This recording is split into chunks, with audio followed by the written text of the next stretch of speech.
무용 지도자 선생님들한테 부탁드리고 싶은 건 아이들은 항상 어른을 용서한대요. 혹은 선생님이 입시율에 신경을 쓰기 시작하면 이제 그 아이는 좋아하는 마음보다 엄마가 저 학교에 가라 그랬어. 선생님 아니면 주변 아이들이 다 저 학교에 가려고 노력해. 콩쿨에서 누구는 1등 했는데 나는 2등이야. 이런 생각이 들기 시작하면 그때부터 이 아이가 그 초심을 잃어요. 얘기를 들어보면 애들이 뭐라고 하냐면 선생님 전 대학 가면 무용 안 할 거예요. 대학이 목표예요. 이제 넌덜머리가 나서 못 하겠어요. 이런 얘기를 하는데 어느 정도 비용을 예상해야 돼요? 필라테스가 지금 조금 많이 필요하신 분들은 어떤 분들이에요? 지금 제가 이걸 듣고 나니까 필라테스를 꼭 해야겠다는 생각이 들었어요. 네. 응. 그런데 많잖아요, 센터가. 네. 그러면 좋은 센터 또는 좋은 교육자가 있는 곳을 어떻게 찾아요? 대부분의 센터에서는 그 체험 수업이라는 걸 해요. 체험 수업 제도가 있는데 저는 체험 수업을 많이 받아보라고 말씀드려요. 여러 센터에서? 네. 어, 그러면 누군가 하나는 나랑 그 케미라고 하죠. 케미가 맞는 사람이 있어요. 그러니까 이 사람의 능력이 너무 뛰어나서 좋은 사람이 있을 수도 있지만 경력이 뭐 그렇게 많이 안 됐어도 나랑 잘 맞는 사람이 있어요. 그러면 이 운동을 할 때 기분 좋게 해야 되는 거니까 나랑 잘 맞는 사람이랑 해야지. 아무리 경력이 화려해도 네. 나한테 계속 못한다 하는 사람이랑 하면 그 운동 다시 하고 싶지 않거든요. 네. 그래서 심지어 저는 바디올로지에 이제 상담 오시는 분들한테도 가끔 신랑이 뭐라고 하지만 다 돌아보고 오시라 그래요. 우리한테도 하고 저기 가서도 하고 저기 가서도 하고 그 중에 제일 마음에 드는 데 와서 하라 그래요. 오. 근데 그 얘기는 그만큼 저희도 자신이 있다는 얘기거든요. 그래서 좋은 센터를 고르는 거는 좋다 싫다는 사실 개인차가 너무 심해요. 그렇기 때문에 여기를 꼭 가세요, 저기를 꼭 가세요가 아니라 뭐 자격증, 뭐 해외 자격증, 국제 자격증을 땄나, 국내 자격증을 땄나 이걸 보라는 것도 아니에요. 왜냐면 제가 많은 사람들을 면접해보고 했지만 국제 자격증 딴 분들 중에서도 이제 마인드셋이 잘 안 돼 있는 분들도 계세요. 어떤? 그러니까 회원님을 저는 이제 케어 대상으로 보거든요. 내가 잘 해줘서 이 사람이 막 삶의 질이 막 올라갔으면 좋겠고, 그리고 또 저희는 뭐라 그러냐면 개인 레슨 한 1년 하셨으면 졸업하셔야죠. 그 회원이 이제 개인 레슨 그만해야 된다? 네. 그러면 그룹 레슨을 하든지 아니면 개인 운동을 할 수 있도록 저희가 회원권 제도를 만들어 놨어요, 저희는. 그래서 더 이상 선생님의 손을 벗어나고 나는 내 몸을 내가 알아서 스스로 운동하고 1년 동안 열심히 배운 게 있으니까 그걸로 내가 개인 운동 할 수 있도록 저희 공간을 예약해서 쓸 수 있도록 이제 회원님들한테 회원권 제도를 만들어 드리거든요. 그런 것처럼 그러니까 좋은 센터다 나쁜 센터다가 아니라 나랑 잘 맞는 곳이 있고 나랑 잘 안 맞는 곳이 있는 거예요. 그래서 그러니까 집에서 가까운 혹은 회사에서 가까운 곳에 많이 있잖아요. 그럼 그 많은 곳들 중에 다 체험을 받아보고 그 중에서 마음에 드는 곳에 가시는 게 제일 좋아요. 그러면 근데 저 같은 이제 이런 입문자들은 네. 그런데 가서도 사실 뭐가 좋은지 나쁜지 잘 모를 수 있잖아요. 그럴 수 그러니까 뭐 있죠. 케미라는 건 느낄 수 있겠지만 네네네. 이 사람이 실력이 좋은지 아닌지를 알 수는 없잖아요. 네. 그럼 약간 이거는 약간 결격 사유가 된다? 이거는 조금 주의할 사인이다. 우선 선생님이 그 10회를 등록하거나 20회를 등록하거나 뭐 30회를 등록하거나 이렇게 회원님이 횟수를 등록을 하잖아요. 개인 레슨. 그러면 선생님은 이 사람이랑 상담을 통해서 어느 정도의 이 사람의 요구 조건? 이 사람이 이 필라테스를 위해서 필라테스를 함으로써 원하는 그 효과가 있을 거고, 그쵸? 뭐 통증이 없어진다거나 아니면은 다이어트를 한다거나 뭐 여러 가지가 있을 수 있어요. 뭐 그런데 이 사람이 원하는 조건과 그리고 이 사람의 그 상담을 통해서 선생님이 바라봤을 때 이 사람한테 필요한 요건들이 있을 거예요. 네. 그러면 선생님은 이 사람의 욕구를 충족시켜주면서 선생님이 생각하는 그 필요한 부분을 충족시켜줘야 되거든요. 네. 그러면 대부분 5회 단위 혹은 10회 단위로 수업의 플랜이 짜져요. 네. 그쵸? 그 되게 당연한 거잖아요. 네. 진도 나가듯이 그렇죠. 스텝 바이 스텝으로 해야 되는데 이 수업을 이제 한 10회 정도 끊었는데 수업을 하는데 중구난방이야. 계속 나한테 다른 걸 어제 했던 그러니까 지난 시간에 했던 거랑 오늘 했던 거랑 맥락이 안 맞아. 또 새로운 걸 배우고 또 새로운 걸 배우고 또 새로운 걸 배우고 막 동작은 화려해지는데 내 몸의 변화는 안 느껴지고 이렇게 되면 효과가 없거든요. 그렇기 때문에 상담 받으실 때 먼저 물어보시면 좋을 것 같아요. 제가 10회를 등록하면 어떤 식으로 진행이 되나요? 그렇지. 그래서, 또는 20회 전체에 어떤 중요하게 생각하시는 것들 어떻게 생각하시는지를 여쭤볼 수도 있겠죠. 네, 여쭤보시면 돼요. 그래서 그 대답을 명료하게 해주시면 맞네. 그러면 좋은 곳일 거고 음, 그 대답이 애매하거나 아니면은 상담 내내 이제 할인 특가 상품들만 얘기를 하신다 하면 이제 그거는 이제 조심해야 될 사안이죠. 조금 다시 한번 생각해 봐야 되지 않을까 생각을 해요. 그래서 제가 이때까지 이제 많은 선생님들을 만나봤는데 실력에 자신이 있으신 분들은 수업료 가지고 이렇게 오르락내리락 안 하시더라고요. 그렇죠. 네. 왜냐면 자기는 그만큼의 노력을 했고 그만큼의 투자를 했기 때문에 나는 이만큼의 값어치가 있는 사람이다 라고 생각을 하시기 때문에 웬만해서는 할인을 많이 안 하시고 이제 할인을 하더라도 뭐 특별한 날에 이렇게 정해서 규칙적으로 하신다거나 아니면은 기존의 회원님들을 위한 할인을 하신다거나 보통은 다들 신규 회원들 모집 때문에 신규 회원들 대상으로 할인을 많이 하시거든요. 근데 그런 곳들은 그만큼 뭐 기존 회원의 재등록률이 떨어질 수도 있어요. 그 얘기는 뭐냐? 다시 말하면 그 만족도가 떨어진다는 얘기예요. 그렇죠. 수업을 받는 동안. 그렇죠. 그러네. 일정 기간 이제 이 영업을 일정 기간 이런 이제 교육을 해오신 분이 혹시나 수업이 많이 안 차져 있으면 재등록이 잘 안 되고 있다라는 네. 신호일 수도 있고. 네. 재등록이 안 된 이유에는 여러 가지가 있겠지만 그중에 가장 큰 이유는 수업 만족도가 떨어지기 때문이에요. 좋아요. 그럼 두 번째는 필라테스는 약간 좀 비싸다라는 좀 인식이 있어요. 네, 맞아요. 어느 정도 비용을 예상해야 돼요? 보통은 이제 그 동네마다 좀 다르기는 한데요. 77,000원에서 이제 비싸게는 뭐 20만 원까지 가는 회당 가격이. 그건 1대1 기준이에요? 아니면 여러 1대1. 1대1 할 때? 네, 1대1 기준으로 1회 가격이 77,000원에서 한 20만 원, 25만 원까지 하시는 분들도 있는 것 같고요. 77,000원이 좀 비싸다고 느껴지실 수도 있는데 선생님들이 노력한 대가라고 생각하고 있어요, 저는. 그래서 선생님들은 그만큼의 서비스를 제공을 해야 되는 거죠. 만약에 내가 77,000원이나 냈는데 난 만족되는 서비스를 받지 못했다. 그러면 아까 말씀드렸던 것처럼 좋은 센터가 아닐 수도 있는 거예요. 그러면 가장 저렴할 때는 보통 회당 얼마 정도예요? 막 할인을 하거나 할 때에는 55,000원 정도까지도 가요. 이제 저는 1회 기준으로 말씀드렸잖아요. 근데 네. 보통 10회 하면 얼마 할인, 네, 그렇죠. 뭐 20회 하면 얼마 할인, 30회 하면 얼마 할인 이런 식으로 이제 회당 단가가 조금씩 떨어지거든요. 이제 그런 것들을 좀 확인하고 네. 등록하시면 될 것 같아요. 한 한 가지만 더 말씀드리면 개인 레슨을 처음에 10회에서 20회 정도 받는 거를 저는 꼭 추천을 드리고 그래서 그 필라테스의 움직임 혹은 호흡 방법 이런 것들 기구의 사용 이런 것들이 익숙해진 다음에는 그룹 수업으로 가시면 됩니다. 계속 그러니까 내가 만약에 통증 특별한 케어를 받아야 되는 케이스가 아니라고 하면 건강하신 분들이라고 하면 네. 어느 정도 1대1을 받아서 익숙해진 뒤에 그냥 그룹 수업으로 가시면 훨씬 저렴하게 꾸준히 운동하실 수 있죠. 그리고 아까 말을 좀 들었을 때 이 필라테스가 단순히 뭐 근육량 늘리거나 무슨 유연성 만들고 이런 게 아니잖아요. 네. 이게 뭔가 내 몸 안에 있는 어떤 문제를 조금 고치고 내가 몸과 마음이 조금 더 잘 기능할 수 있는 상태로 약간 조금 정돈하는 네.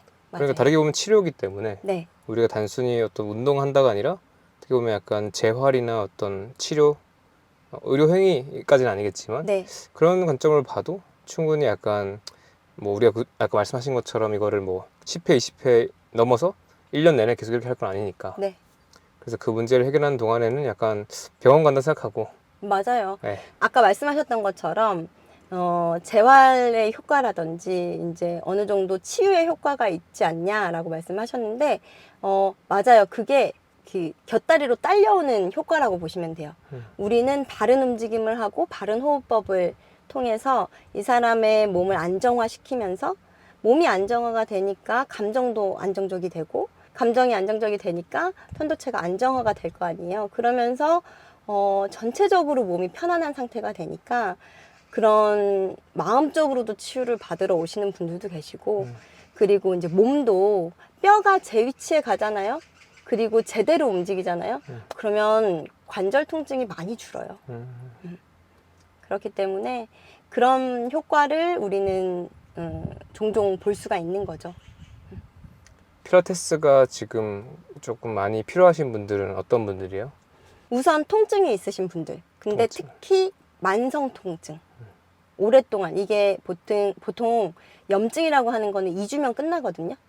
근데 이게 오랫동안 그 부위에 계속 아픈 통증을 달고 사시는 분들이 계세요. 그분들은 거기에 염증이 있다기보다는 이제 거기가 이제 신경들이 예민해져 있는 상태인 거예요. 그래서 뇌에서 계속 통증 신호를 계속 보내는 거거든요. 거기를 잘못 움직였다 또 아플까봐 그 트라우마 때문에 그걸 보호하기 위해서 되게 이렇게 예민하게 만들어 놓는 거예요. 그래서 그런 분들 같은 경우에는 움직임을 해서 거기가 괜찮다라는 사인을 뇌한테 계속 줘야 돼요. 그렇기 때문에 만성 통증이 있으신 분들한테 되게 도움이 되고 그리고 이제 척추 질환이 있으신 분들한테도 도움이 많이 돼요. 그래서 단순히 그냥 디스크라든지 뭐 이런 것들 뿐만이 아니라 그 강직성 척추염이라는 게 있어요. 네. 점점 석회화가 되면서 대나무처럼 이렇게 척추가 한마디로 굳어버리는 병이 있거든요. 그런 분들은 끊임없이 척추를 움직여줘야 돼요. 걔네들이 붓기 전에 계속. 그러면 그런 분들한테도 되게 도움이 많이 되는 운동이 될 수 있겠죠. 그래서 그런 분들한테 되게 좋고 그리고 운동선수들한테 되게 좋아요. 현업에 있거나 아니면 네. 현업에 있을 때. 현업에 있을 때 가장 좋고 그리고 요즘 중고등학생 왜요? 요즘 중고등학생은 공부 때문에 앉아있는 시간이 굉장히 길거든요. 네. 그러다 보니까 그리고 또 하나는 뭐냐면 연필을 요즘 잘 안 써요. 컴퓨터를 쓰니까. 네. 아이패드나 뭐 컴퓨터를 많이 쓰니까 연필을 잘 안 쓰거든요. 그러면 네. 손이 다 소근육으로 되어 있어요. 네. 그, 작은 근육. 네, 작은 근육들로 되어 있다 보니까 이 근육들이 다 힘이 안 들어가요. 그래서 저희 센터에도 그 오는 중고등학생들이 있는데 가끔 연필을 잘 못 쥐어요. 힘이 없어. 근데 성인들도 지금 옛날에 비해서 맞아요. 연필을 쥐는 힘이 너무 줄어들었어요. 맞아요. 많이 네. 줄어들었어요. 그래서 근데 이제 성인들은 그래도 이제 큰 근육들 움직임도 많이 하고 하는데 학생들은 정말 12시간 넘게 책상에 앉아서 공부를 하거든요.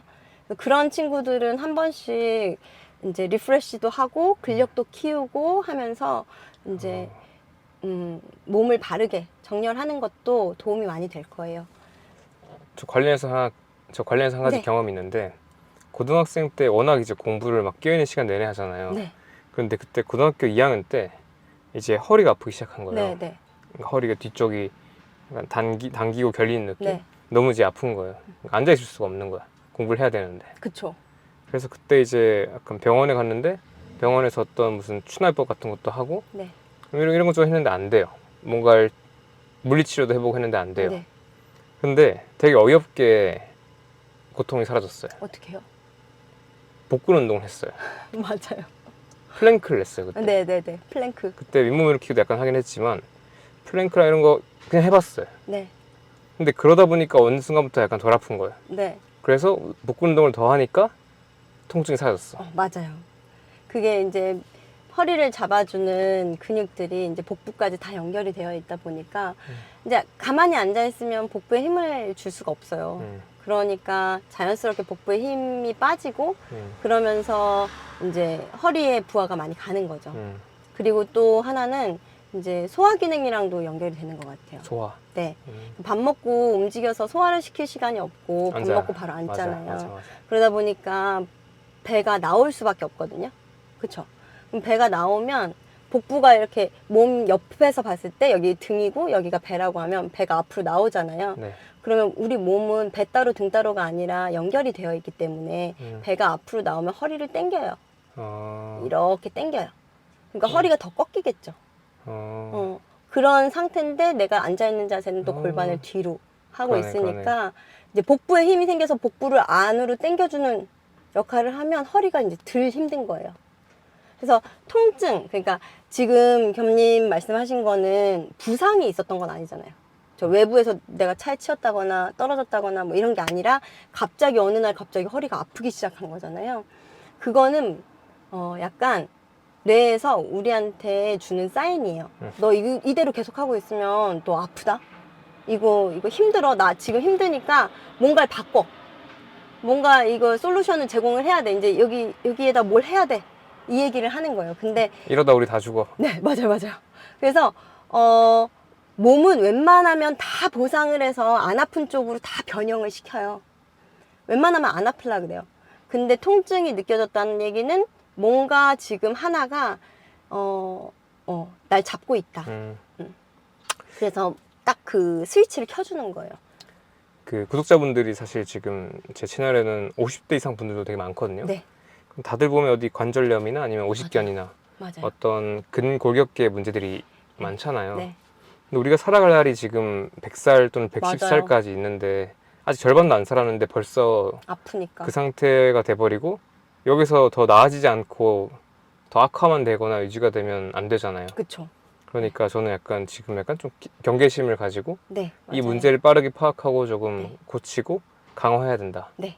맞아요. 그리고 약간 개인적 의견인데 너무 침 맞거나 아니면 부항 뜨거나 이렇게 약간 가만히 이렇게 해결하려는 거에 의존하지 말고 네. 어쨌든 이 근골격계를 약간 정돈하고 근력을 강화하고 네. 뭔가 유연성을 확보하고. 이런 것들을 해줘야 되는 거잖아요. 맞아요. 이런 훈련 없이 단순히 뭔가 받기만 하는 걸로는 해결하기 변화가 쉽지 안 않다. 되죠. 네. 아니면 약을 먹거나. 맞아요. 그래서 뭐 약은 늘 말씀하시는 것처럼 썩 좋은 선택은 아니에요. 네, 마지막 진짜 응급 때 응급이거나 네. 아니면 꼭 필요할 때. 너무 힘들 때 이럴 때 쓰는 거고 사실 관절에 부하가 오는 이유는 뭐냐면 우리가 중력 때문에 그래요. 우리 몸은 중력의 영향을 받고 있잖아요. 지구의 네. 중력. 네. 그런데 그러면 지구의 중력에 반하는 힘이 있어야 되거든요. 반대로 내가 우뚝 서는 힘이 있어야 되는데 그 힘이 부족하다 보니까 그 관절을 압박하는 거예요. 대부분의 무릎 관절 통증은 고관절이나 발목 관절이 제 기능을 못 해줄 때 오게 되고요. 그리고 어깨 관절의 통증들은 대부분 그 등이라고 하죠. 흉추. 흉추의 그 상태가 안 좋아서 그래요. 흉추가 가슴 뒤에 있는 네, 가슴 척추. 뒤에. 네. 네. 그래서 갈비뼈 붙어 있는 부분, 그 부분들의 움직임이 사실 갈비뼈가 붙어 있기 때문에 자유롭게 움직이기가 어려워요. 근데 흉추의 디자인은 다 자유롭게 움직일 수 있도록 만들어져 있는 구조거든요. 그래서 기지개를 켠다거나, 네. 네. 아니면은 뭐 진짜 왜 우리 국민체조 할 때 하는 등배 운동 네. 기억나시나요? 네, 이렇게 앞으로 갔다가 뒤로 갔다가 이렇게 하는 거, 뭐 아니면 옆구리 운동, 뭐 이런 것들처럼 맨손으로 할 수 있는 굉장히 간단한 운동을 그냥 꾸준히 해주심으로써도 그런 관절 통증이 좀 없어질 수 있고, 흉추의 가동성을 높이는 동작들. 네. 그리고 저는 그 중력을 저항하는 힘을 반드시 키워야 된다고 생각을 해요. 그래서 뭐 척추 기립근이든 뭐 아니면 사실 그 몸의 앞쪽에 있는 근육들보다 몸의 뒤쪽에 있는 근육들이 우리 몸을 세워주는 역할을 하거든요. 그렇기 때문에 당겨주는구나. 이렇게. 네, 이렇게 뒤에서 이렇게 당겨줘요. 왜냐하면 우리가 엄마 뱃속에 있을 땐 이렇게 동그랗게 말려 있잖아요. 그러다가 엄마 뱃속은 무중력 상태니까 이제 딱 나오면 이제 중력을 느끼기 시작하면서 이렇게 펼쳐지는 그 단계를 거치게 돼요. 그러면서 사실 제대로 펼쳐지는 거는 이제 한 7살, 8살 정도의 이제 성인이랑 비슷하게 설 수 있다라고 얘기를 하거든요. 그 과정을 거칠 때 앞쪽에 있는 근육들보다 뒤쪽에 있는 근육들이 그 역할을 더 잘 수행할 수 있는데 우리가 일상생활을 하면 다 앞에 있거든요. 핸드폰도 앞에 있지, 컴퓨터도 앞에 있지, 공부할 때도 앞에 있지, 설거지할 때, 요리할 때 다 앞에 있거든요. 그러다 보니까 등 뒤쪽, 내 눈에 안 보이는 쪽은 단련하기가 어려워요.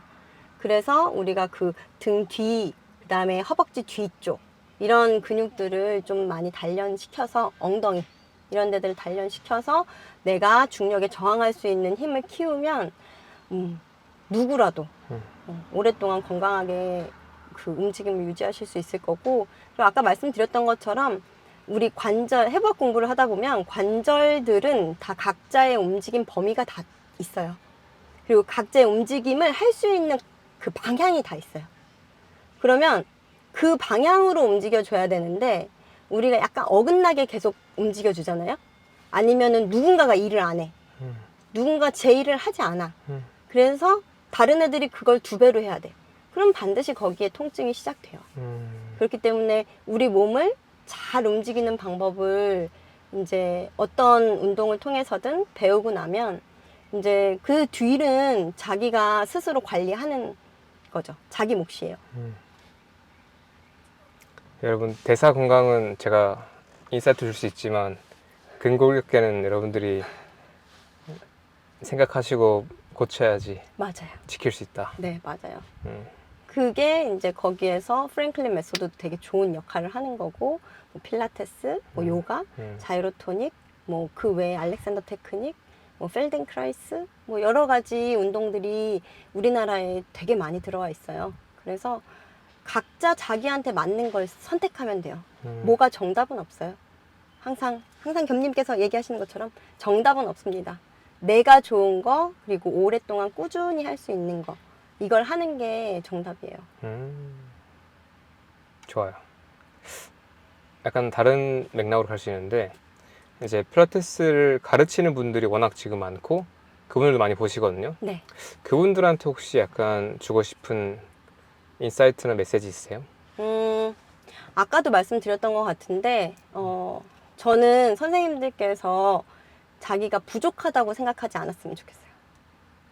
이미 뭔가 자격을 얻었다는 거는 자격 시험을 합격했다는 거거든요. 그러면 합격할 만한 능력이기 때문에 합격을 한 거예요. 그렇기 때문에 자기가 너무 부족하다고 생각하면서 계속 뭔가를 계속 찾으려고 하고 외부에서 계속 인풋을 넣으려고 하는 것보다 물론 그것도 필요해요.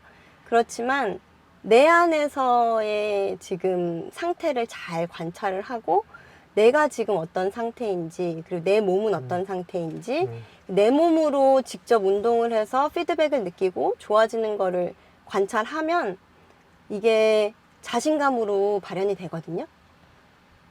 그래서 선생님들께서 너무 불안해하지 않으셨으면 좋겠어요.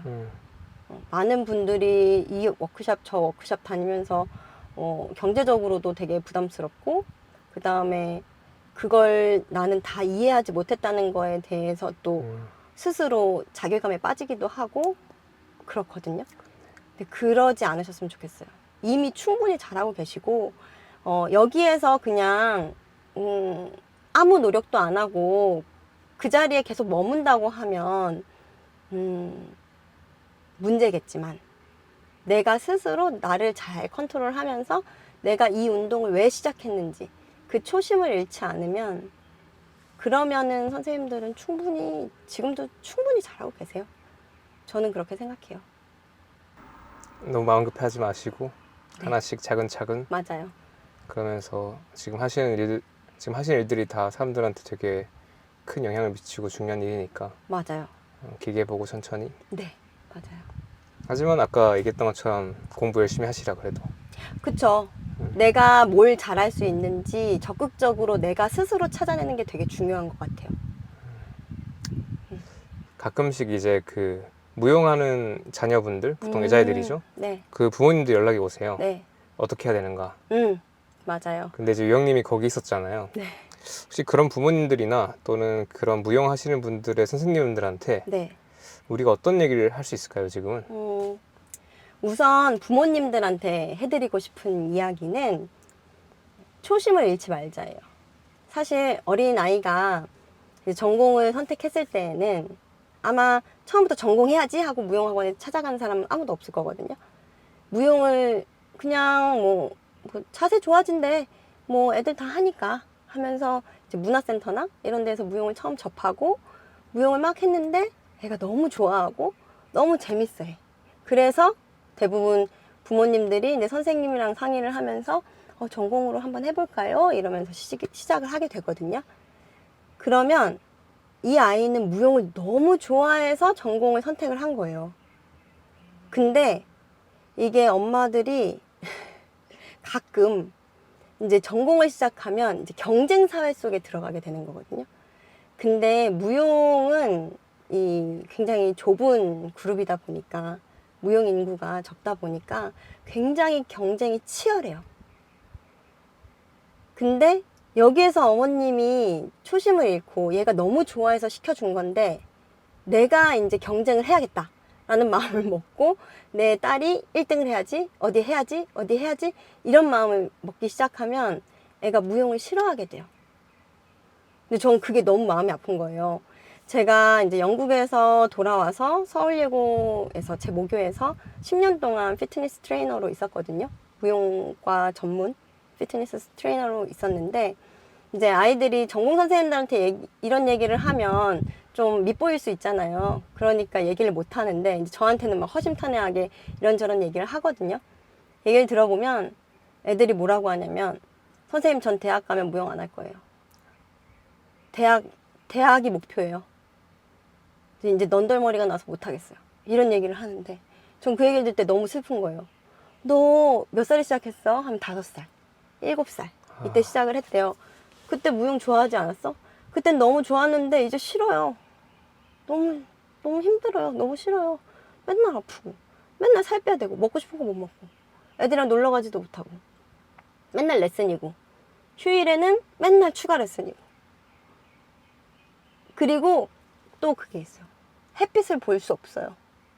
왜냐하면 발레리나들은 하얗고 예뻐야 되거든요. 그래서 태우면 안 돼요. 태우면 혼나요.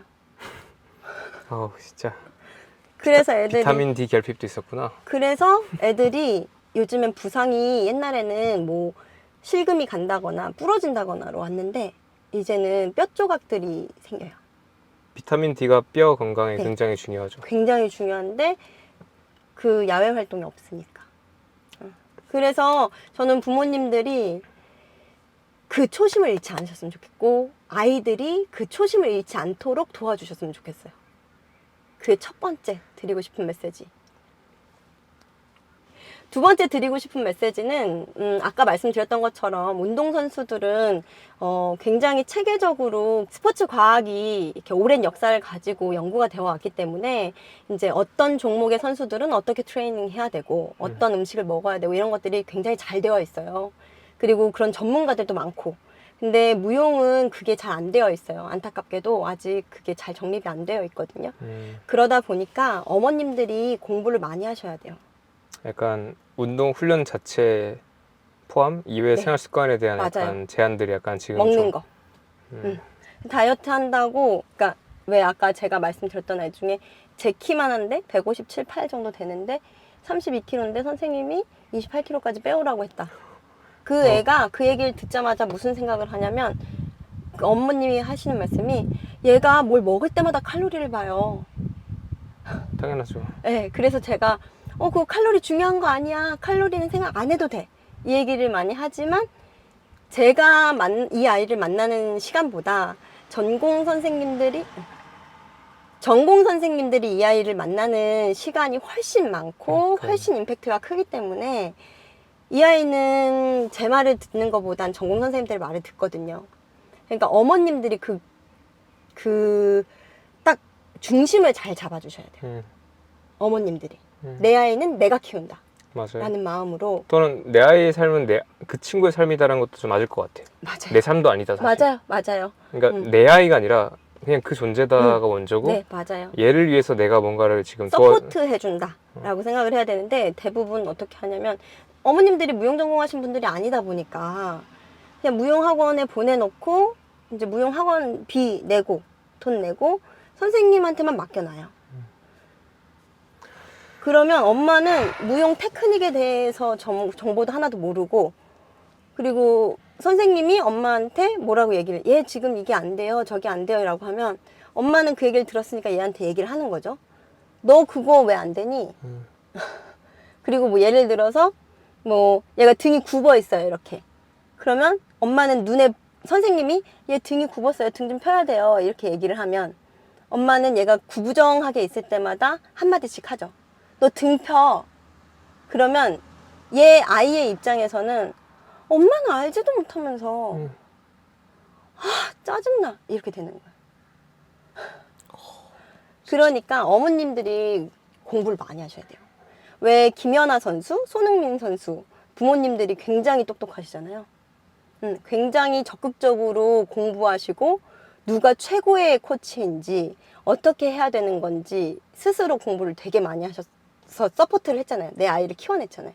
그것처럼 내가 무용하는 아이를 키우고 무용수로서, 전문 무용수로서 이렇게 무대에 올리는 역할을 옆에서 서포트 해주고 싶다라고 하면 어머님들이 공부 많이 하셔야 돼요. 진짜. 아버님들도 마찬가지고 관심을 가져주셔야 돼요. 그래서 저는 어머님들한테 최근에 뭐라고 말씀드리냐면, 어머님 성인 발레 같이 해보세요 얘기해요. 얼마나 힘든데요. 제가 아까 왜 바라고 했던 거 있죠, 바웍. 그래서 뭘 잡고 하는 게 있는데 엄마도 하고 아이도 하면서 서로 그 공감대 형성이 되잖아요. 그러면 이 아이도 엄마가 하는 얘기가 잔소리로 안 들리고 엄마랑 대화를 할 수 있어요. 근데 내가 발레용어를 얘기했는데 엄마가 하나도 못 알아듣고, 뭐 그래서 그거 어떻게, 너 다리가 왜 그거밖에 안 올라가니? 라고 얘기를 했을 때 이 아이들은 이제 상처를 받는 거죠. 그러니까 엄마가 공부를 많이 해야 돼요. 그리고 이제 선생님들, 무용 지도자 선생님들한테 부탁드리고 싶은 건, 아이들은 선생님이 신이에요. 그래서 선생님의 한마디 한마디가 이 아이를 만들어요. 그래서 되게 말을 조심해 주셨으면 좋겠어요. 사실 아까 겸님이 저희 집안 사람들 다 마음 근력이 강하다고 하셨는데, 저도 마음 근력이 강해서 크게 상처 안 받고 자라기는 했지만, 최근에 제가 이제 40대에 접어들면서 몸이 제 맘대로 안 되더라고요. 뭐 호르몬 변화도 있는 것 같고, 뭐 잘은 모르겠지만, 뭐 예전에는 그러지 않았던 것 같은데 막 살도 잘 찌는 것 같고, 감정 조절도 좀 안 되고 힘들고 막 이런 것들이 있으면서 무슨 생각을 했냐면, 그 에리님이 하신 거, 자기 혐오로 하는 다이어트는 실패한다, 그 얘기가 되게 와닿거든요. 왜냐면 저는 단 한 번도 제 몸이 예쁘다고 생각한 적이 없어요. 좋게 감사하게 바라봐준 적이 없죠. 네. 진짜 이걸 다 해냈어, 유영아 대단해, 이런 생각을 한 번도 해본 적이 없어요. 그러네. 그 엄청난 많은 운동 훈련을 견딘 몸인데. 네. 당연히 이것쯤은 해야지. 이거 안 되잖아. 맞네. 이런 거밖에 생각을 안 해요. 맞네. 근데 선생님들께서 만약에 이 아이가 뭐 선생님들 기준에 좀 통통하다, 살을 빼야 된다, 이렇게 얘기를 했을 때 저라면은 이 아이의 생활 패턴을 먼저 확인해 볼 것 같아요. 어떻게 먹고 어떻게 자고, 뭐 이동 시간은 어떻게 되고, 뭐 이 아이의 생활 패턴을 먼저 확인을 해보고 그 안에서 뭔가를 좀 개선시킬 수 있는 걸 먼저 찾아보고, 그리고 이 아이가 뚱뚱하다 아니다 라는 얘기는 아예 안 할 것 같아요. 저도 최근에 깨달은 건데, 나도 다이어트를 하면서 단 한 번도 내 건강을 위해서 다이어트를 한 게 아니라 내 몸이 예뻐 보이기 위해서, 남들 기준에서 예뻐 보이는 몸, 혹은 내가 봤을 때 그 마르고 막 체지방 없는 그런 마른 몸, 그런 몸을 추구하는구나. 근데 나는 그걸 갖지 못했으니까 내 몸이 너무 싫구나. 그래서 다이어트 한다는 걸 느꼈거든요. 그걸 근데 최근에 깨달았어요. 이때까지는 몰랐어요. 그러니까 이때까지 다이어트가 다 갔다가 오고 이렇게 된 거겠죠. 그래서 선생님들 역할이 되게 중요한 것 같아요. 선생님들이 절대 아이들한테 그런 이미지를 심어주시면 안 돼요. 그리고 사실 뭐 예중 예고 못 간다고 춤 못 추는 법 있나요? 그거 입시 떨어져도 돼요. 안 그래요? 대학 안 가도 되잖아요. 전 그래요.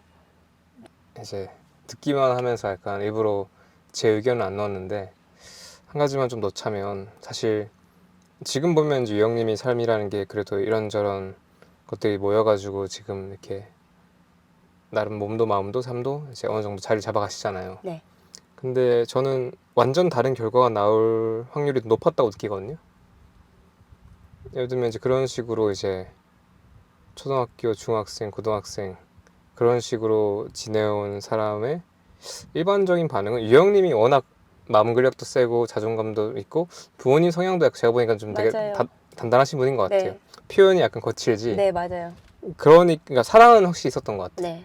그러니까 말은 그렇게 해도 사랑이 되게 넘치는 집인 것 같아요.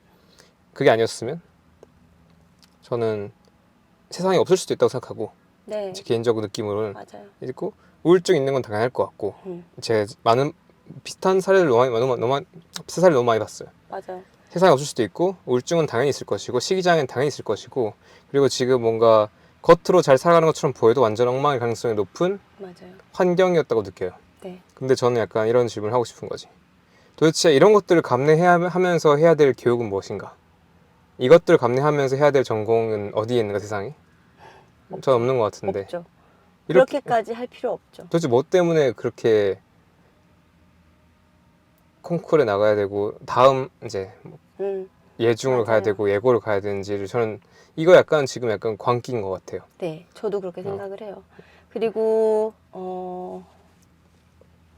그 제가 어떤 그 심리 상담사 분이 하시는 말씀을 들었는데 아이들은 항상 어른을 용서한대요. 그래서 너무 슬프죠. 그래서 아이들은 어른들의 마음에 들기 위해서 하는 거예요. 달리는 거예요.